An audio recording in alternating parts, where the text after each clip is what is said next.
उस त्रय विद्या के आगे ओझा जी कहते हैं कि ब्रह्म शब्द मंत्र को कहते हैं। मंत्रे वही ब्रह्म शब्द, मंत्रे च ब्रह्म शब्द यजुष्टवात उपपद्यते। अभी हम लोगों ने ऋक यजु साम की व्याख्या की थी। तो ब्रह्म माने मंत्र, और उस मंत्र से ये जो ब्रह्म सत्य भी ब्रह्म का ही वाचक है, जहां पर उसके 3 पर्याय किए थे कि सत्य, अमृत और यज्ञ। तो उसी सत्य को उन्होंने कहा यह सत्य कैसे उत्पन्न होता है। तो उन्होंने कहा अग्निशोमाभ्याम सहयोगात उद्भूते भावे सत्य शब्द निरूढ़।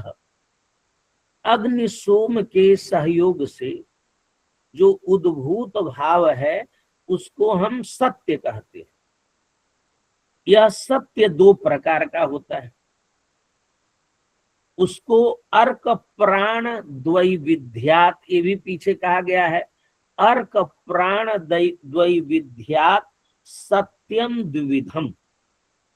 और वह सत्य 2 प्रकार का है। वहां पर उन्होंने उद्धृत किया है कि तत्र वायु प्राणः सोमः अग्निः आकाशो वाक् सोमः तौ एतौ अग्निशोमौ। और उस अग्निशोम को ही ब्रह्म कहते हैं। उन्होंने कहा अर्क प्राण द्वैविध्यात सत्यम द्विविधम। और उस ब्रह्म के 2 वाचक उन्होंने कर दिया। तच्चेदम सत्यम, यह सत्य 2 प्रकार का है। एक सत्य का नाम है ब्रह्म सत्य और दूसरे सत्य का नाम है देव सत्य। उभाभ्याम सोमाभ्याम सहयोगात उद्भूते भावे सत्य शब्द निरूढ़। तच्चेदम सत्यम द्विविधम ब्रह्म सत्यम और देव सत्य। और 2 सूत्रों में ब्रह्म सत्य किसे कहते हैं और देव सत्य किसे कहते हैं, इसकी व्याख्या की। उन्होंने कहा कि ब्रह्म सत्य किसे कहते हैं, यजुः ब्रह्म संबंधी नाम अग्निशोमीयाणाम भावानाम ब्रह्म सत्यत्वम। माने इसका अर्थ हुआ कि ब्रह्म ऐसे मंत्रमयी वाक के विकार रूप यजु संबंधी अग्निशोमात्मक यच्च यावत प्रच्छन्न भावमय जगत रूप भाव यजु के ब्रह्मत्व हेतु ब्रह्म सत्य है, यह स्वतः सिद्ध होता है। और दूसरा सूत्र उन्होंने कहा कि सुब्रह्म संबंधी अग्निशोमीयाणाम भावानाम देव सत्यत्व। तो ये जो सत्य को 2 रूपों में विभक्त किया, ब्रह्म सत्य और देव सत्य। ब्रह्म सत्य और देव सत्य को परिभाषित करते हुए उन्होंने कहा देव सत्य क्या है, तो कहा भृगु अंगिरसौ सुब्रह्म। भृगु और अंगिरा ये सुब्रह्म है। और इनका स्वभाव कैसा है, तौ चेतौ स्नेह तेज लक्षणौ। एक स्नेह लक्षण है और एक तेज लक्षण। और इन दोनों से अतिरिक्त कुछ भी नहीं। न आभ्याम किंचित व्यतिरिच्यते, इनसे अतिरिक्त कुछ नहीं। द्वयम वा इदम, ये वाक्य उद्धृत करते हैं कौशिक की श्रुति का। द्वयम वा इदम सर्वे स्नेहश्च तेजश्च तद उभयम अहोरात्राभ्याम व्याप्तम। इसी को स्नेह और तेज कहते हैं, अग्नि भृगु और अंगिरस को। और ये दोनों ही अहोरात्र को व्याप्त करते। यहाँ पर उन्होंने कहा कि स्नेह लक्षण भृगु सोम और तेज लक्षणों अग्नि अंगिरा अग्नि तत्र च सोम विवर्त भूता प्राण पितर। ये क्योंकि कंटिन्यूटी में आया है और ये यहाँ से इस, क्योंकि पहले ब्रह्म समीक्षा की है और ब्रह्म समीक्षा के बाद पितृ समीक्षा आई है, तो कैसे पितर आते हैं इस कंटिन्यूटी से जब हम समझेंगे तो पितर की के तत्व को हम समझ पाएंगे। तो उन्होंने कहा कि तेज लक्षण रूप अंगिरा अग्नि है और सोम विवर्त भूत प्राण को पितर कहते हैं और अंगिरा और अग्नि विवर्त भूत प्राण को देव कहते हैं और उभये ही में देव सत्यम, और पितर को और देव को देव सत्य कहते हैं और ऊपर वाले को जो ब्रह्म सत्य किसे कहते हैं, उन्होंने कहा कि तत्र ऋषि प्राण गर्भित मंत्र वाक विकार भूता याजुषा याजुषाग्नि सोमिया सर्वे निरूढ़ा भावा यजुषो ब्रह्मत्वात् ब्रह्म सत्यम। तो ब्रह्म सत्य और देव सत्य को आगे बढ़ाते हुए उन्होंने कहा कि तत्र ब्रह्म सत्य देव सत्यारब्धानाम। यहाँ पर उन्होंने करें कि ब्रह्म सत्य और देव सत्य से जीव जो है 3 प्रकार का शरीर धारण करता है। ब्रह्म सत्य और देव सत्य के द्वारा जीव 3 प्रकार का शरीर धारण करता है, ऋषि शरीर, पितृ शरीर और देव शरीर। इसका उन्होंने सूत्र लिखा, ब्रह्म सत्य देव सत्यारब्धानाम जीव शरीराणाम ऋषि पितृ देवमयत्वम। इन दोनों सत्यों के माध्यम से जीव 3 प्रकार का शरीर धारण करता है। तत्र ब्राह्म रूपैः ऋषि प्राणैः देव रूपैः देव प्राणैः और पितृ प्राणैश्च अयम जीवः कृत शरीरो जन्म गृह्णाति। जीवः कृत शरीरः जन्म गृह्णाति।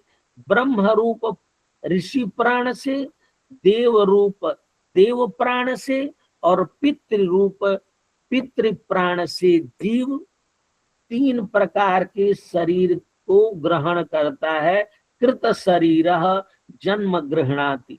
और इसका एक उन्होंने श्रुति उद्धृत किया कि जायमानो हि ब्राह्मणः त्रिभिः ऋणवान जायते ब्रह्मचर्येण ऋषिभ्यो यज्ञेन देवेभ्यः प्रजया पितृभ्यः ईशवा अंद्रणी यह पुत्री यज्वा ब्रह्मचारी च। यह श्रुति उद्धृत किया गया है। यहाँ पर चर्चा हो रही थी कि ब्राह्मण कौन, तो कल चतुर्वेदी जी ने कह दिया था कि ब्राह्मण का मतलब है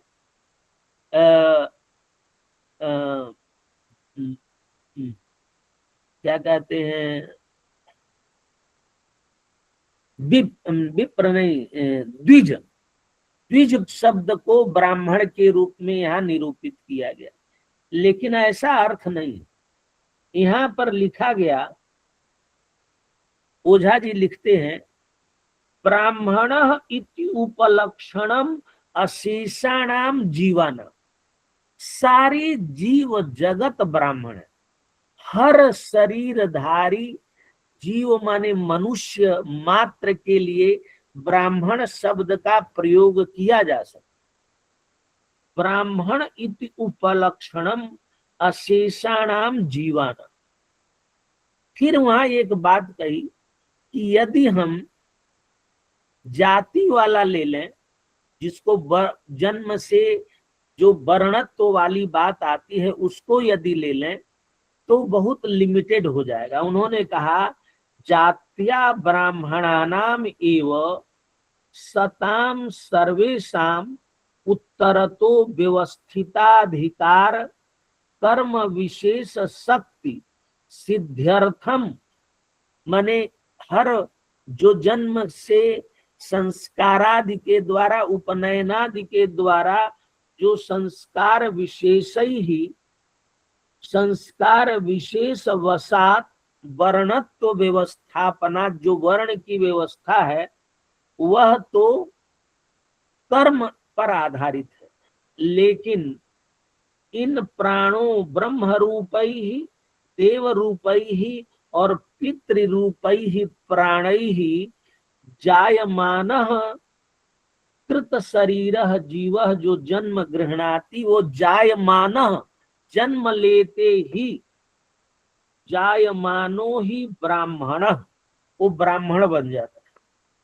और वो ब्राह्मण का अर्थ क्या है, यहाँ पर उन्होंने महाभारत को उद्धृत किया है। और वो ब्राह्मण क्यों है, क्योंकि ब्रह्म से उत्पन्न हुआ, इसीलिए सब ब्राह्मण हैं, क्योंकि सब ब्रह्म से उत्पन्न है। यहाँ पर उन्होंने महाभारत का एक श्लोक उद्धृत किया, न विशेषोस्ति वर्णानाम। किसी, ये तो जन्म लेने के बाद कर्म के आधार पर, संस्कारों के आधार पर जो व्यवस्था बनती है वो वर्ण व्यवस्था है। कर्मणा वर्ण और वयसा आश्रम, अवस्था के आधार पर आश्रम व्यवस्था होती है और कर्म के आधार पर वर्ण व्यवस्था होती है। लेकिन ब्रह्म से उत्पन्न होने के नाते सब ब्राह्मण है। न विशेषोस्ति वर्णानाम सर्वम ब्राह्ममिदम जगत ब्रह्मणा पूर्व सृष्टम ही कर्म भी वर्णताम गतम।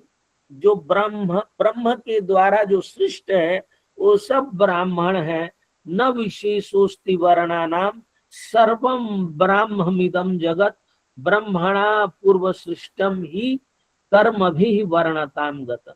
इस प्रकार से यह विशेष बात यहाँ बताने के बाद वह कहते हैं कि ब्रह्म सत्य और देव सत्य से आरब्ध जीव ब्राह्म और दैव भेदात, दो तरह के हमारे संस्कार होते।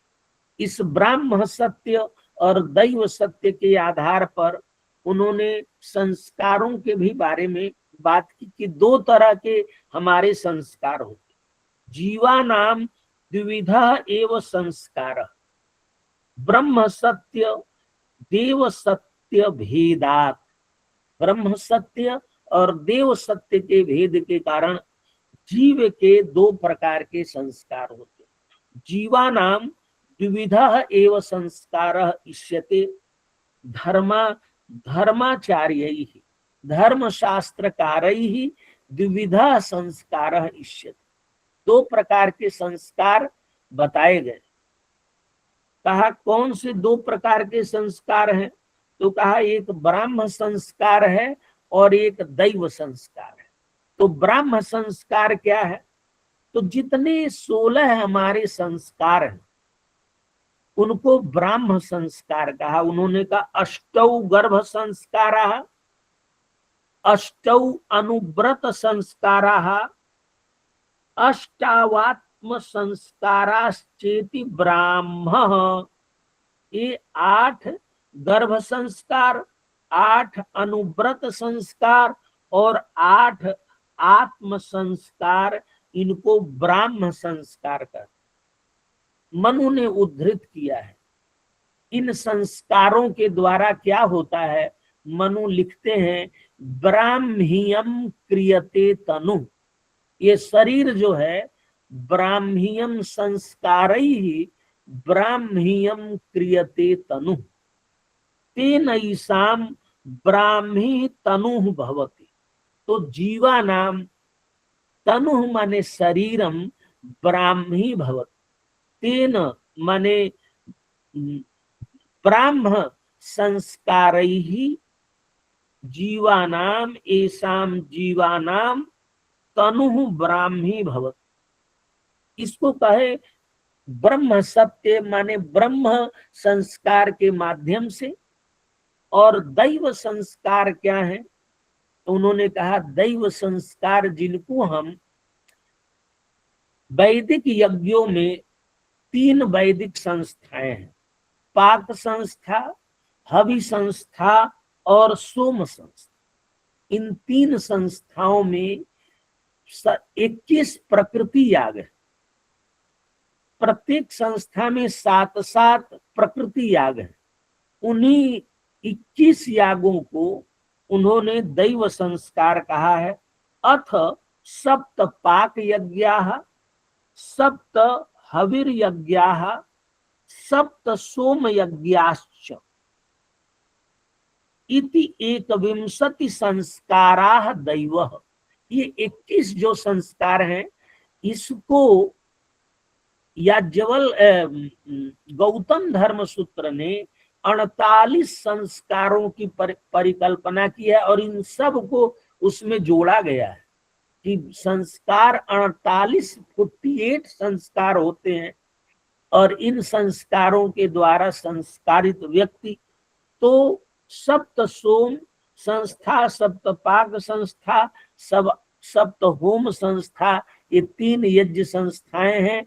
इनमें 21 प्रकृति याग हैं और इनके कुछ विकृति याग भी हैं। तो प्रकृति और विकृति का ये मतलब नहीं होता है कि विकार जिसमें है। प्रकृतिवत विकृति कर्तव्या, प्रकृति की तरह विकृति यज्ञ। प्रकृति क्या होता है और विकृति क्या होता है? तो कहा प्रकृति उसे कहते हैं यत्र सर्वांगोपदेश,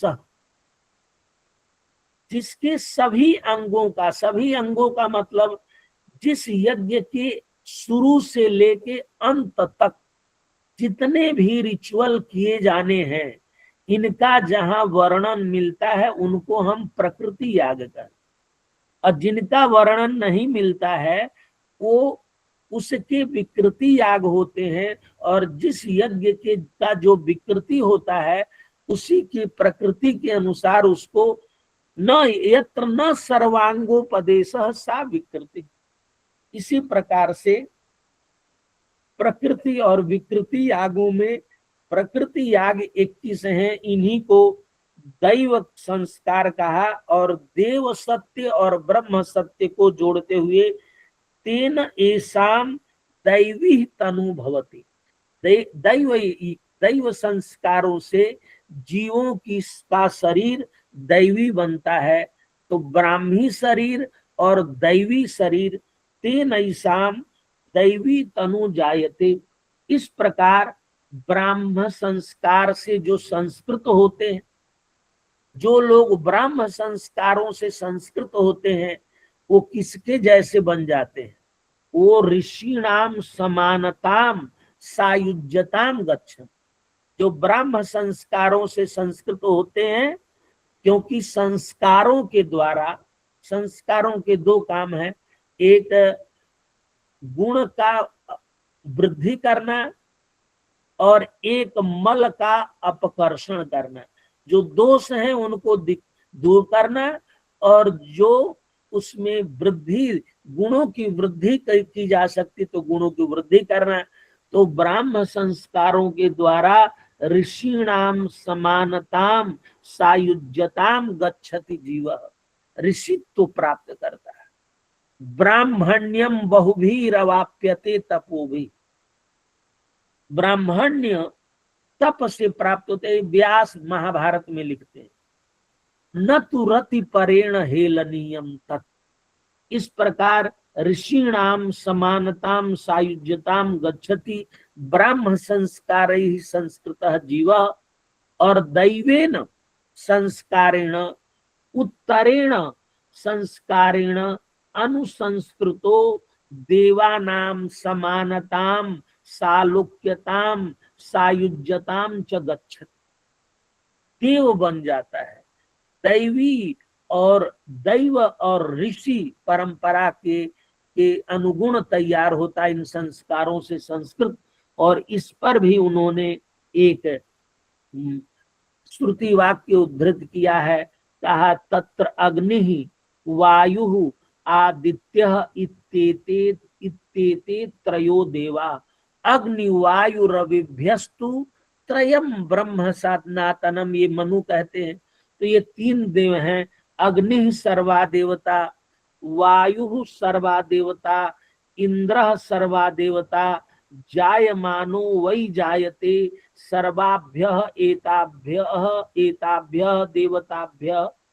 इस प्रकार से तेसाम तेसाम जीव विभागारभमाणाः। अभी यहाँ पर एक कॉन्सेप्ट लाते हैं, रस। रस रस और रस को सहस कहते हैं। और फिर उस प्रकार आगे बढ़ते हुए, अब मैं कंक्लूड कर रहा हूं, आगे बढ़ते हुए उन्होंने कहा कि जीव जो है तत्र तेसाम अनुप्रवेशः, और लोक भेदात। अब सीधे ओझा जी आते हैं कि लोक भेद से पितर तीन प्रकार के। अब ये पितर कहाँ से आए, तो उन्होंने कहा तेसाम तेसाम जीवानाम जीव विभागा रभमाणा रसाह सहांसी नाम, उनको सहस भी कहते हैं। और तेसाम अनुक्रमो देवयज्ञेन उद्धरणीयस्तावद अन्यत्र, और इह तु पितृणाम सहसाम अनुक्रमः। यहाँ पर देवों का हम वर्णन नहीं करने जा रहे हैं, ऋषियों का वर्णन नहीं करने जा रहे हैं। यहाँ तू पितृणाम सहसाम, पितर किसे कहते हैं, सहस उसका एक नाम है। अनुप्रवेश क्रमः पितृयज्ञोद्धरणेन उद्धरणीयः इति व्याख्यायते। और यहाँ से पितरों की बात शुरू करते हैं और कहते हैं कि लोक भेद से भिन्न पितर तीन प्रकार के होते हैं। प्रकृति भेद से तीन प्रकार और लोक भेद से तीन प्रकार। पितरस्तावद इह लोकत्रय भेदात त्रिविधा परा मध्यमा अवरा। और उन्हीं के लिए फिर एक वैदिक वाक्य उद्धृत करते हैं, इस प्रकार से